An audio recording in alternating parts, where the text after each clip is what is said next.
Hi. During my journalism studies, my teacher always said, never dig in your own backyard. Journalism and personal stuff, they don't mix well, and it will never end well. Besides, a journalist needs to be objective and maintain a certain distance to the subject she or he writes about. To me, that was a very annoying message to hear because my immediate surroundings were actually my biggest interests. Why people do what they do drives me as a journalist. And what if you find out that there's a treasure buried in your backyard or dead body? Should you ignore it and leave it where it is, or should you dig it up and report on it? I chose the latter.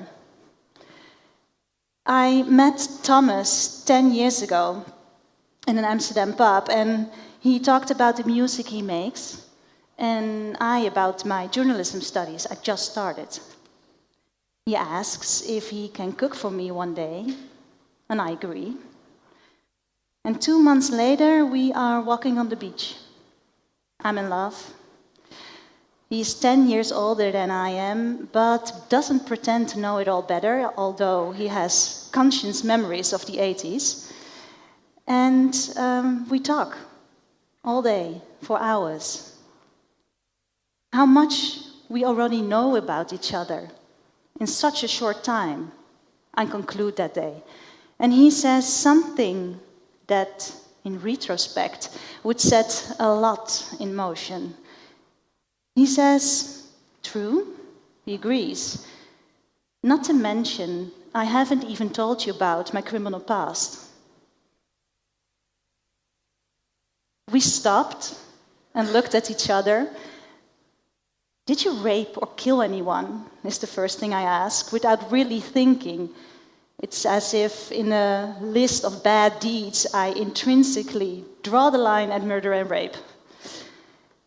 Nobody has been murdered, but people have been threatened and abused. He gives me a brief summary. In the summer of 1994, he and his 3 friends committed a series of armed robberies in his hometown. He was 17, a minor, but because of the seriousness of his actions, he was tried as an adult, as were his friends. Meanwhile, he just finished high school and gained admission to the conservatory. He went to prison for a year at the end, and he said, but the guns weren't real. He wanted me to know that, but he said, the people I hold at gunpoint didn't know that, of course. Not much immediately changes between us. I think it speaks in his favor that he told me about his past. And yeah, it was years ago. After his prison sentence, he built a new life as a musician, and he earned his money legally. As far as I could judge, he grabbed his second chance by the horns. Respect. Yet, as a journalist, it fascinated me. The story fascinated me. What would that have looked like? Thomas, wearing a balaclava and waving his gun around. What did he shout? This is a robbery? Give me your money or I'll shoot? I mean, what do I know? Besides Thomas, I don't know anybody who has done anything like that.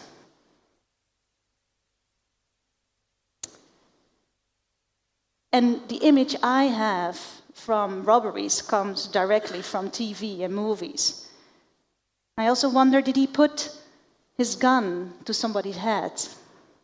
Did he reload the trigger?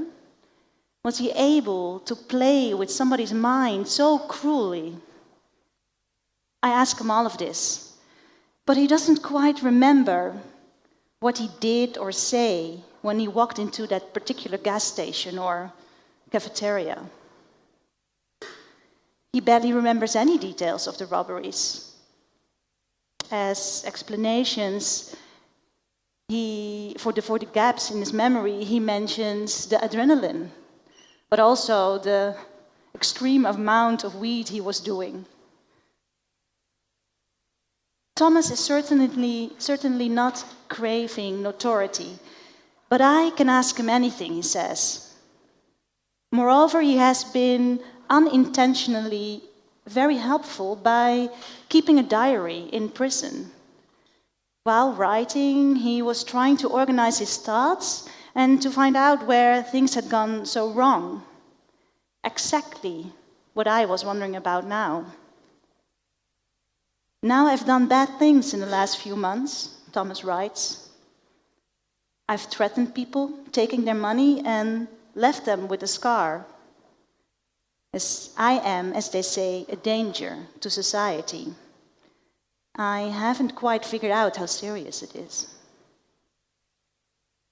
Maintaining objectivity is allegedly crucial to good journalism, but I would never had this kind of access if I hadn't been Tom's girlfriend.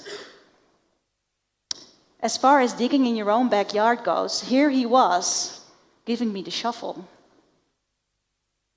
I want to get to the bottom of things, and this leads me to the victims, his parents, his former friends, and then there is the mystery of Thomas himself, this musical talent who has a certificate of high school in his pocket, admitted to the conservatory, and then decides to commit armed robberies.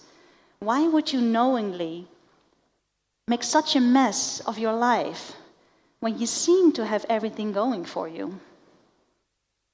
I want to know all of this. I know who he is today, but I wanted to know who he was before.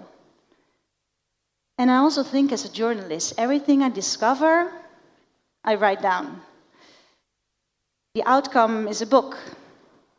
The boy who wanted to fail. De jongen die wilde mislukken.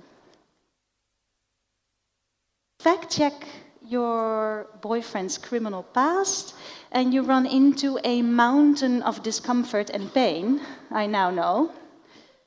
I feel very uncomfortable when I sit on the couch with a retired cafeteria owner who describes a very violent robbery, and I am left in the awkward position of having to tell him, to confess to him, I know one of the robbers quite well. The owner of the petrol station they robbed twice speaks of our daughter. She says, do you see the impact these robberies have?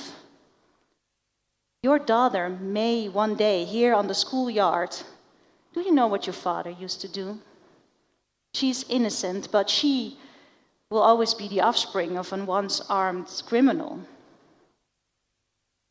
I also realize my privilege. The teacher of Thomas explains to me how the elementary school was situated in the heart of the red light district of his town. From his classroom, he looked at the blue garage doors of the local heroin dealer. Every morning he walked around the schoolyard collecting syringes and sometimes drove off a vagrant. I feel very sorry for Thomas' mother, who cannot talk about the actions of her son without self-reproach and deep shame. My biggest shock is actually when I find out that this tiny 16-year-old boy who gave the 4 friends robbery tips is now a ruthless top criminal, wanted internationally for a long time. During my research, I often thought whether my teacher was right after all. But I continued digging. I had to. I fell in love with a man who once threatened people with a gun, and I simply could not accept that I loved an intrinsically bad person. So what was the explanation for everything he did? His past never shook our relationship, I trusted Thomas, but I remained curious. I wanted to know everything, every detail. Attached to this multi-layered person Thomas is today was still this shallow past of an ex-con, an ex-robber. If you ask me, the only way to complete this one-sided picture of someone is actually to dig in my own backyard.